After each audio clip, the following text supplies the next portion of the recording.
ፀጉር እንዲያድግና ጤናማ እንዲሆን ምን አይነት ቅባት ነው መጠቀም ያለብን? እንዴትስ ብንቀባ ነው ፀጉር ሊያድግ የሚችለው? ብዙ ጊዜ ፀጉርን ከታጠብን በኋላ መቀባት የተለመደ ነገር ነው። ነገር ግን የፀጉር ተፈጥሯዊ እርጥበት ሙሉ ለሙሉ እንዳይወገድ ከመታጠባችን በፊት ቅባት ወይም ቅባቱን ከማስክ ጋር በማዋሃድ ብንቀባ የፀጉራችን እርጥበት እንደተጠበቀ ይቆያል ማለት ነው። በተጨማሪም ፀጉርን ከታጠብን በኋላ ፀጉር እንዲያድግና ጤናማ እንዲሆን የሚረዳው የትኛው የቅባት አይነቶች ነው የሚለውን በዛሬ ቪዲዮ በዝርዝር እናያለን።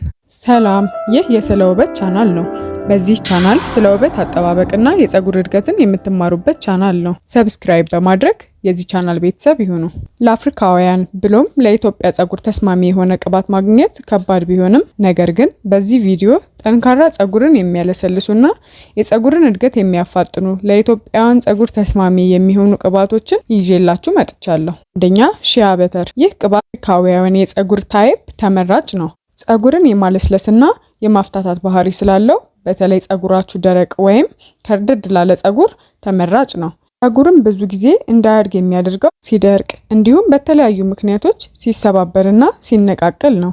ስለዚህ ሺያ በተር በጠቃሚ ንጥረ ነገርና በቫይታሚን የበለጸገ በመሆኑ ፀጉርን በማለስለስና ለፀጉር ዛላ ተመጣጣኝ የሆነ እርጥበት ስለሚሰጠው ተገቢውን እድገት እንዲያገኝ ያደርገዋል። በተከታታይነት ሺያ በተርን ለፀጉር መጠቀም የሚሰጠው ጥቅም ምንድን ነው? ሺያ በተር የፀጉርን እርጥበት በመጠበቅ ፀጉር እንዳይደርቅ ይረዳዋል። ከዚህ በፀጉር መድረቅ ምክንያት የሚመጣ መሰባበርን ይከላከላል። በተጨማሪም ለተነቃቀለ ፀጉር አዳዲስ ፀጉሮች እንዲበቅሉ ያግዛል። ሺያ በተርን እንዴት እንጠቀማለን ካላችሁ፣ ሺያ በተርን የምንጠቀመው ልክ እንደ ቅቤ ነው። የፀጉር ዛላን ከስር እስከ ጫፍ ድረስ በማዳረስ እንዲርስ ማድረግ፣ በመቀጠል ለ2 ደቂቃ ያህል ማሳጅ በማድረግ ፕላስቲክ ሸፍኖ ከ1 እስከ 2 ሰዓት በማቆየት መታጠብ። አሪም ሺያ በተርን ከሌላ ቅባት ለምሳሌ ከሮዝመሪ ወይራ ዘይት ጋር በመቀላቀል መቀባት እንችላለን።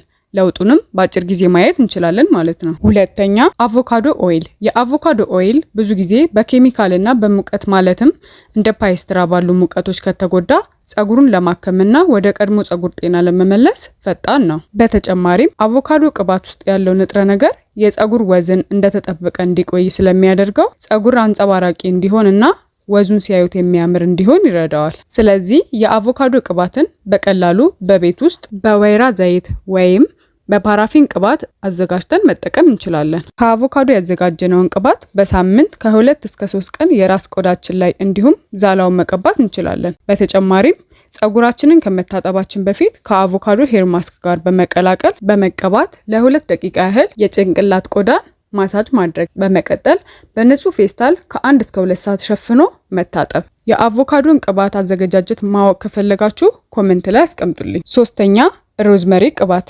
ይህ ቅባት በአፍሪካውያን ሀገራት ብቻ ሳይሆን በዓለም አቀፍ ደረጃ ተወዳዳሪ የሌለው መሆኑን ድረስ ብዙዎች እየመሰከሩለት ነው። ሮዝመሪ ለፀጉር የተለያዩ ጥቅሞች ሲኖሩት በተለይ አዳዲስ ፀጉር እንዲበቅል እንዲሁም በመነቃቀል ለተጎዳ፣ በተጨማሪም የሳሳን ፀጉር ለማከም ፈጥኖ ደራሽና ዓለም አቀፋዊ የፀጉር ደህንነት ጠባቂ ሚኒስቴር እንደሆነ ተመስክሮለታል።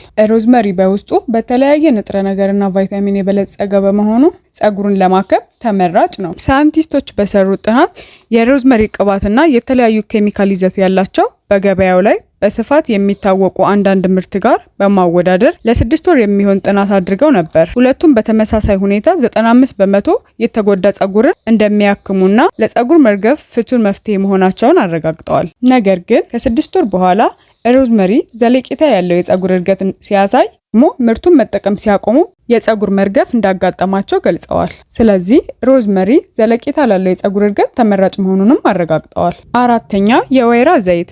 በተለይ ፀጉር ደረቅ ከሆነና በቀላሉ የሚሰበር እንዲሁም ከርዳዳ ከሆነ የወይራ ዘይት በቀላሉ ቆዳን ሰርስሮ የመግባት አቅም ከፍተኛ ነው። እንዲሁም በፋት የበለጸገ በመሆኑ ፀጉርን ለማለስለስና ወዙን ለመመለስ ተመራጭ ነው። እንዲሁም ፎሮፎርና ፈንገስን ለመከላከል ፍቱን ነው። ስለዚህ በተለይ ለደረቀ ፀጉርና ፎሮፎርን ለሚያጠቃው የፀጉር ቆዳ ዘይት ተመራጭና ፍቱን ነው። አጠቃቀሙ የወይራ ዘይት ቆዳን ሰርስሮ የመግባት አቅሙ ከፍተኛ ስለሆነ ፀጉር ላይ ከ2 ወይም ከ3 ሰዓት በላይ ማቆየት አይመከርም። ስለዚህ ፀጉራችንን ከመታጠባችን በፊት ብቻውን ወይም ከሚስማማን የፀጉር ማስክ ጋር አዋህደን ተቀብተን በላስቲክ ሸፍኖ ከ1 እስከ 2 ሰዓት አቆይቶ መታጠብ ተመራጭ ነው። ይህ የፀጉራችን ሴሎች በማነቃቃት ፀጉር ተገቢ እድገት እንዲኖረውና ተፈጥሯዊ የፀጉር ቀለም እንደተጠበቀ እንዲቆይ ያደርጋል። 5ኛ ኮኮናት ኦይል። ኮኮናት ኦይል በብዙዎች ዘንድ ለፀጉር እድገት ፈጣን መሆኑ የተመሰከረለትና ተወዳጅ ነው። በተጨማሪም የተጎዳና የሳሳን ፀጉር በማከም ፀጉር እንደ አዲስ እንዲበቅል ያደርጋል። እንዲሁም የፀጉር ዛላ እንዲወፍር በማገዝ ወደ ቀድሞ ውበቱ ፀጉር እንዲመለስ ያደርጋል ማለት ነው። አጠቃቀሙ ፀጉር ከመታጠብ በፊት እንዲሁም በኋላ መጠቀም እንችላለን። 6ኛ ካስተር ኦይል። ካስተር ኦይል በተለይ ለአፍሪካውያን የፀጉር አይነት በደረጃ 1 ተመራጭ ነው። ይህ ቅባት በጣም ወፍራም ስለሆነ ቅባት ጋር ቀላቅለን በመቀባት ፀጉር ላይ 2 ሰዓት በላይ እንዳናቆየው ይመከራል። በተጨማሪም እንደዚህ ያሉ ቅባቶች ከተገቢው ሰዓት በላይ ፀጉር ላይ ማቆየት ከሚሰጠው ጥቅም በላይ ጉዳቱ ያመዝናል። ስለዚህ ከተቀባም በኋላ የጭንቅላት ቆዳችንን በቀስታ ማሳጅ በማድረግ በላስቲክ ሸፍኖ ለ2 ሰዓታት አቆይቶ መታጠብ። ይህንን በሳምንት 1 ጊዜ ተግባራዊ ብናደርገው የፀጉር መርገፍ መቆምን ልናስተውል እንችላለን። ተጨማሪም ይህንን ቅባት ፈረንጆቹ አንቲ ኤጂንግ ብለው ይጠሩታል። ካስተር ኦይል የፀጉር ሴሎችን እንዳያረጁና ደግሞ ከሚያነቃቁ ንጥረ ነገሮች አንዱ ነው።